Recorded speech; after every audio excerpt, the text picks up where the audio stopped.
दोस्तों, वंदे मातरम। मैं अंकित पटेल स्वागत करता हूं आप सभी का आपके अपने YouTube platform target teacher by Ankit में। दोस्तों, जैसा कि आप सभी जानते हैं कि इस समय हम प्राथमिक शिक्षक भर्ती यानी सुपर टेट के सिलेबस की बात कर रहे हैं। और पिछले वीडियो में हमने सिलेबस के बारे में समझा था कि हमारे सुपर टेट के एग्जाम में 14 सब्जेक्ट आने हैं। उनकी हमने शाखाएं बांट दी थी कि 4 प्रकार से 4 जो ब्रांचेस होती हैं, शाखाएं होती हैं, कैटेगरी में बांट दिया था कि एक विज्ञान वर्ग की कैटेगरी है जिससे 4 सब्जेक्ट आने हैं, कला वर्ग की कैटेगरी है 3 सब्जेक्ट उससे आने हैं, भाषा की कैटेगरी से 3 सब्जेक्ट आने हैं और साइकोलॉजी की कैटेगरी से 3 सब्जेक्ट आने हैं। इस प्रकार सुपर टीईटी प्राथमिक शिक्षक भर्ती में 14 सब्जेक्ट आते हैं। ये आप पिछले वीडियो में जान चुके हैं। अभी तक आपने हमारा वह वीडियो ना देखा हो तो हमारे चैनल की प्लेलिस्ट में जाकर आप उस वीडियो को देख सकते हैं। आज के इस वीडियो में हम न केवल सब्जेक्ट को हम समझ गए थे, आज हम सब्जेक्ट के अंतर्गत किन किन टॉपिक को हमें पढ़ना है उसके बारे में डिस्कस करेंगे। कुल मिलाकर कहने का मतलब है कि आज के इस वीडियो में हम संपूर्ण प्राथमिक शिक्षक भर्ती यानी सुपर टेट प्राइमरी का सिलेबस को डिस्कस करने वाले हैं। याद कीजिए, विज्ञान वर्ग में मैंने आपको 4 सब्जेक्ट बताए थे, गणित, रीजनिंग, कंप्यूटर और आपको विज्ञान। ये 4 सब्जेक्ट मैंने बताए थे। कंप्यूटर 5 अंक का आना है। ये देखिए, कंप्यूटर कितने अंक का आना है? 5 अंक का। और कंप्यूटर किस नाम से आना है? इंफॉर्मेशन टेक्नोलॉजी यानी कि सूचना तकनीकी के नाम से। इसमें किन टॉपिक को हमें पढ़ना है? देखिए, शिक्षण कौशल विकास, भले ही कंप्यूटर का टॉपिक है लेकिन साइकोलॉजी से रिलेटेड है। यानी कि आप एजुकेशन में स्किल्स आपके अंदर कितनी डेवलप हुई हैं, कंप्यूटर के जरिए आप किन किन चीज़ों को इम्प्रूव कर सकते हैं। कक्षा शिक्षण तथा विद्यालय प्रबंधन के क्षेत्र में सूचना तकनीकी, ये टॉपिक दूसरा यानी चैप्टर नंबर 2 होगा।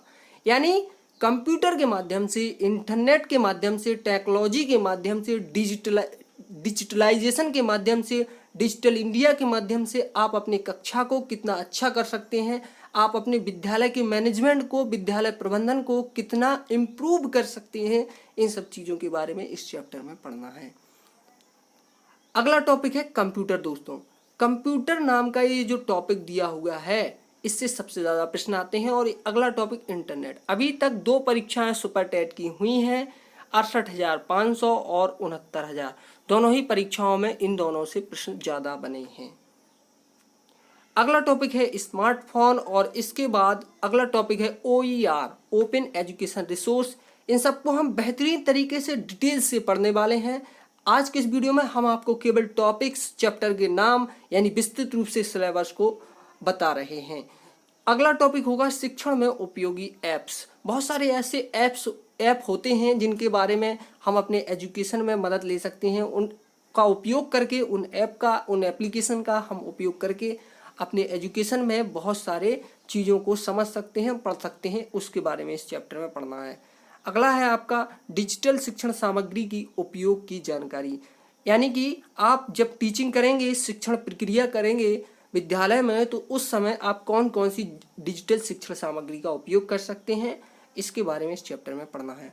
तो ये कंप्यूटर था जो इंफॉर्मेशन टेक्नोलॉजी के नाम से आना है, ये 5 अंक का आएगा।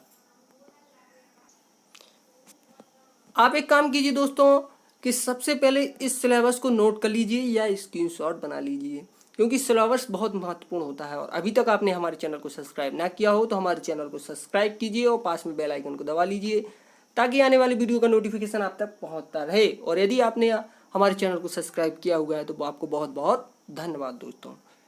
चलिए दोस्तों, अगला टॉपिक हम देखते हैं। अगला जो हमारा विषय था साइंस में, विज्ञान वर्ग में, वो गणित था। और गणित की प्रकृति बड़ी ही सरल होती है। गणित की प्रकृति सरल होती है और इसमें हमें किन किन टॉपिक को पढ़ना है ये हम देखने वाले हैं। अंकीय क्षमता, गणितीय संक्रियाएं, दशमलव, स्थानीय मान, भिन्न। इसके बाद ब्याज में सिंपल इंटरेंस और कंपाउंड इंटरेंस यानी साधारण ब्याज और चक्रवृद्धि ब्याज, प्रॉफिट एंड लॉस, परसेंटेज, विभाज्य, ये सारे टॉपिक। इसके बाद गुणनखंड, ऐकिक नियम के बाद सामान्य बीजगणित के बाद क्षेत्रफल, औसत, आयतन और अनुपात, ये सारे टॉपिक हमारे दिए हुए हैं। और सर्वसमकाएं और सामान्य ज्यामिति और सामान्य सांख्यिकी, इन सारे टॉपिक को हमें पढ़ना है। और ये कितने अंक का आना है? तो आप ध्यान रखिए कि गणित जो आनी है वो हमारी 20 अंक की आनी है। ठीक, कंप्यूटर 5 अंक का, गणित 20 अंक की। अगला हमारा विषय होगा तार्किक ज्ञान यानी रीजनिंग। ये आनी है रीजनिंग 5 अंक की। सबसे पहले आप स्क्रीनशॉट बनाइए। रीजनिंग कितने अंक की आनी है? 5 अंक की आनी है। और रीजनिंग में किन किन टॉपिक्स को हमें पढ़ना है जरा गौर से देखिए आप। उसके लिए सबसे पहले एनालॉगीज हमें पढ़नी है। एनालॉगीज के बाद हमें association and reason, binary logic, classification, clock and calendar, coding inequalities, coding and decoding and critical reasoning, cube and dice और डाटा इंटरप्रिटेशन, ये भी आपको पढ़ना है। Direction, science test, grouping and selection, interference and letter series, number series, puzzle. और इसके बाद आपको पढ़ना होगा पजल के बाद सिंबल एंड नोटेशन। सिंबल और नोटेशन के बाद आपका होगा वेन डायग्राम। वेन डायग्राम के बाद ब्लड रिलेशन, ये भी आपका टॉपिक होगा। ठीक है ना दोस्त? तो ये सारे टॉपिक आपके किस में हैं? आपके ये हैं रीजनिंग में। और रीजनिंग में ये सारे आपके टॉपिक हैं। और कितने नंबर में? 5 अंक में रीजनिंग आनी है। इसके बाद अगला जो हमारा विषय होगा विज्ञान वर्ग में चौथा विषय है विज्ञान। और विज्ञान की आप सभी जानते हैं कि 3 शाखाएं होती हैं, 3 ब्रांच होती हैं, फिजिक्स, केमिस्ट्री और बायो। फिजिक्स में हमें किन किन टॉपिक को पढ़ना है? सबसे पहले विज्ञान 10 अंक की आनी है, तीनों को मिलाकर, फिजिक्स, केमिस्ट्री और बायो, इन तीनों को मिलाकर कितने अंक की? 10 अंक की विज्ञान आनी है। और इन 10 अंक में हमें पढ़ना क्या क्या है? तो फिजिक्स से हमें पढ़ना है दैनिक जीवन में विज्ञान, गति यानी मोशन, बल यानी फोर्स, ऊर्जा यानी एनर्जी, दूरी यानी डिस्टेंस और प्रकाश यानी लाइट। इन टॉपिक को पढ़ना है। और क्या पढ़ना है हमें? साउंड यानी कि ध्वनि। इतने टॉपिक हमें फिजिक्स से पढ़ने हैं दोस्तों। इसके बाद हमें वायु में क्या पढ़ना है? वायु में हमें पढ़ना है 4 टॉपिक, जीवों की दुनिया और मानव शरीर एवं स्वास्थ्य, स्वच्छता एवं पोषण, पर्यावरण एवं प्राकृतिक संसाधन। ये 4 टॉपिक हमें वायु से पढ़ने होंगे।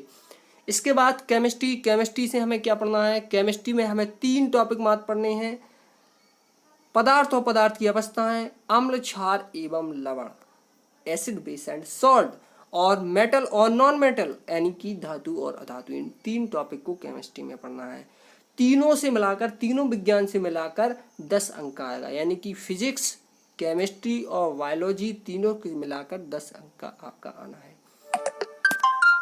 आगे दोस्तों हम देखते हैं साइकोलॉजी। शिक्षा शास्त्र में 3 विषय थे। एक तो बाल मनोविज्ञान मैंने आपको बताया था 10 अंक में, और दूसरा मैंने आपको बताया था शिक्षण कौशल। दूसरा ये शिक्षण कौशल है, ये भी 10 अंक में आना है। और तीसरा विषय मैंने आपको बताया था जीवन कौशल, प्रबंधन एवं अभिवृत्ति, ये भी आपका 10 अंक में आना है। ये 10 अंक के 3 विषय आने हैं। देखिए सबके टॉपिक मैंने लिख रखे हैं, सबको आप देखिए। बाल विकास यानी बाल मनोविज्ञान 10 अंक का आना है। यह पहला विषय है साइकोलॉजी का। 3 विषय है साइकोलॉजी में, बाल मनोविज्ञान, जीवन कौशल और शिक्षण कौशल। बाल मनोविज्ञान में व्यक्तिक भिन्नता हमको पढ़नी है, व्यक्तिक भिन्नता हमको पढ़नी है। दूसरा हमें बाल विकास को प्रभावित करने वाले कारक, सीखने की आवश्यकता की पहचान, पढ़ने के लिए आवश्यक वातावरण का सृजन, और सीखने के सिद्धांत तथा कक्षा में उपयोगिता, और दिव्यांग छात्रों के लिए विशेष व्यवस्था। इस टॉपिक को भी पढ़ना है विशेष रूप से। तो ये 6 टॉपिक हमें बाल विकास यानी बाल मनोविज्ञान में पढ़ने होंगे। हालांकि आप सीटेट, यूपीटेट पास हैं तो आपने सब कुछ पढ़ा हुआ है। इस सुपर टेट का एग्जाम अगर आप सीटेट और यूपीटेट दे चुके हैं तो आपका आधा 50% कम से कम कवर हो जाता है, 60% बल्कि कवर हो जाता है। शेष आपको रिवीजन के तौर पर लेना होता है और चीज़ें आपकी पढ़ी हुई होती हैं। अगला शिक्षण कौशल। ये सारे टॉपिक मैंने आपको बताया है कि डीएलएड के बुक्स हैं। चारों सेमेस्टर में साइकोलॉजी की 2 बुक्स चलती हैं, वो 8 बुक्स यहाँ पर दी हुई हैं। यानी कि डीएलएड में जो साइकोलॉजी की बुक चलती हैं उन्हीं से ये टॉपिक लिए गए हैं। जैसे शिक्षण की विधियाँ एवं कौशल, ये पहला है। दूसरा शिक्षण अधिगम के सिद्धांत, वर्तमान भारतीय समाज एवं प्रारंभिक शिक्षा, डीएलएड में ये सारी बुक चलती हैं। प्रारंभिक शिक्षा के नवीन प्रयास और शैक्षिक मापन एवं मूल्यांकन, समावेशी शिक्षा, आरंभिक पठन कौशल, शैक्षिक प्रबंधन एवं प्रशासन। तो ये साइकोलॉजी का दूसरा विषय है, इससे भी 10 अंक का आएगा। 10 अंक का आपका पिछले इस बाल मनोविज्ञान से निर्धारित है, 10 अंक आपके शिक्षण कौशल से निर्धारित हैं और 10 अंक आपके जीवन कौशल प्रबंधन एवं अभिवृत्ति नामक विषय से निर्धारित हैं। इसमें है व्यावसायिक आचरण एवं नीति, व्यावसायिक आचरण और नीति, प्रेरणा, शिक्षक की भूमिका, सुविधा प्रदाता के रूप में, अनुश्रवणकर्ता के रूप में, नेतृत्वकर्ता के रूप में, मार्गदर्शक के रूप में और परामर्शदाता के रूप में शिक्षक की क्या भूमिकाएं होती हैं, इनके बारे में चर्चा होगी। बहुत ही डीप और बहुत ही अच्छे से पढ़ेंगे हम इन टॉपिक को। ये तो मात्र इंट्रोडक्शन मात्र है कि हमें क्या क्या पढ़ना है। इसके बाद टॉपिक है संवैधानिक और मानवीय मूल्य। अगला है दंड एवं पुरस्कार की व्यवस्था का प्रयोग, किस प्रकार हमें दंड देना है, किस प्रकार हमें पुरस्कार देना है, इन सब चीज़ों के बारे में इसमें पढ़ना होगा। इसके बाद दोस्तों आइए आर्ट साइड यानी कला वर्ग के हमारे पास 3 विषय थे, पर्यावरण और सामाजिक अध्ययन, ये दोनों मिलाकर 10 अंक का मैंने आपको बताया था। इसमें टॉपिक क्या क्या है ये इंपॉर्टेंट है, खास तौर पे आप टॉपिक को विशेष रूप से लिखिएगा। पर्यावरण और सामाजिक अध्ययन में सबसे पहले हमें पढ़ना है पृथ्वी की संरचना, पहला टॉपिक। दूसरा नदियां, पर्वत, ये दोनों टॉपिक पढ़ने के बाद हमें महाद्वीप और महाद्वीप के बाद महासागर व जीव और प्राकृतिक संपदा, अक्षांश और देशांतर रेखाएं, सौरमंडल भी पढ़ना है और भारतीय भूगोल। ध्यान रखिएगा भारतीय भूगोल दोस्तों, यहाँ पर हमारी ये भूगोल खत्म होती है। इतिहास के हमारे पास 2 टॉपिक हैं, क्या क्या है, भारतीय स्वतंत्रता संग्राम और भारतीय समाज सुधारक, इन दोनों टॉपिकों को पढ़ना है। और संविधान से हमारे पास 3 टॉपिक हैं, भारतीय संविधान, स्वयं भारतीय संविधान पूरी तरह से, और भारतीय शासन व्यवस्था और यातायात एवं सड़क सुरक्षा। और अर्थशास्त्र हमारे 2 टॉपिक हैं, क्या क्या, भारतीय अर्थव्यवस्था एवं चुनौतियां और हमारी सांस्कृतिक विरासत। और इसके बाद पर्यावरण से हमारे जो टॉपिक हैं वो 2 टॉपिक हैं, पर्यावरण संरक्षण और प्राकृतिक आपदा प्रबंधन। इतना कुछ हमें 10 अंक में आना है, यानी कुल मिला के सामाजिक अध्ययन, SST और पर्यावरण 10 अंक की आनी है। टॉपिक मैंने आपको बता दिए हैं, इन टॉपिक का आप चाहें तो स्क्रीनशॉट बना सकते हैं। ये 10 अंक का आना है, इसका नाम है विषय का पर्यावरण एवं सामाजिक अध्ययन, ये 10 अंक का आएगा आपका। इसके बाद जो 30 अंक में आना है वो सामान्य ज्ञान और समसामयिक यानी करंट अफेयर्स, यानी GK और करंट अफेयर्स दोनों ही मिलाकर 30 अंक का आपका आना है। उसमें समसामयिक घटनाएं यानी कि जो करंट अफेयर्स है उसमें राष्ट्रीय और अंतर्राष्ट्रीय दोनों और प्रदेश से संबंधित भी घटनाएं आएंगी। इसमें स्थान, व्यक्तित्व, रचनाएं, अंतर्राष्ट्रीय एवं राष्ट्रीय पुरस्कार, खेलकूद, भारतीय संस्कृति एवं कला, इनसे हमारे क्वेश्चन बनेंगे।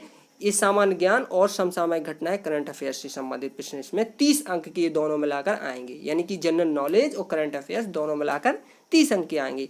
ठीक है दोस्तों, तो अब बचा आपका भाषा, आपका भाषा का पोर्शन। आइए भाषा के पोर्शन को समझते हैं। भाषा के पोर्शन में आपको 3 भाषाएं पढ़नी है, हिंदी, संस्कृत और अंग्रेजी। हिंदी 20 अंक की, संस्कृत 10 अंक की, अंग्रेजी 10 अंक की। अब इसमें क्या लिखा हुआ है, सीधा सिलेबस में लिखा हुआ है व्याकरण। समझिए दोस्त, सीधा सिलेबस में क्या लिखा हुआ है, व्याकरण एवं अपठित गद्यांश पद्यांश, यानी पूरी व्याकरण मतलब CTET UPTET में आपने जो व्याकरण पढ़ी हुई है वो पूरी व्याकरण आएगी, और अपठित या गद्यांश या पद्यांश आएगा, यानी अपठित गद्यांश पद्यांश आ सकता है, और पूरी व्याकरण तो आनी है जो आपने पढ़ी हुई है। तो ये तीनों में है, तीनों मतलब हिंदी में भी यही है, संस्कृत में भी यही है और अंग्रेजी में भी यही है, यानी व्याकरण तीनों की आएगी और तीनों में अपठित गद्यांश और पद्यांश भी आ सकता है। बस अंतर क्या है, प्रश्नों की संख्या का। हिंदी के 20 प्रश्न आएंगे, संस्कृत के 20 प्रश्न आएंगे और अंग्रेजी के 10 प्रश्न आएंगे, तो कुल मिला के 40 प्रश्न भाषा से हो जाएंगे। तो ये आपने सिलेबस को बहुत ही अच्छे से दोस्तों समझ लिया है। अगर आप हमारी PDF को डाउनलोड करना चाहते हैं तो हमारे डिस्क्रिप्शन में जाकर इस PDF को डाउनलोड कर सकते हैं। हमारे चैनल से जुड़ने के लिए हमारे चैनल को सब्सक्राइब कीजिए, लाइक कीजिए, शेयर कीजिए। आप सभी जानते हैं कि हमारे चैनल पर शिक्षक भर्तियों से संबंधित वीडियो आते हैं। तो थैंक यू दोस्तों, धन्यवाद, जय हिंद, वंदे मातरम।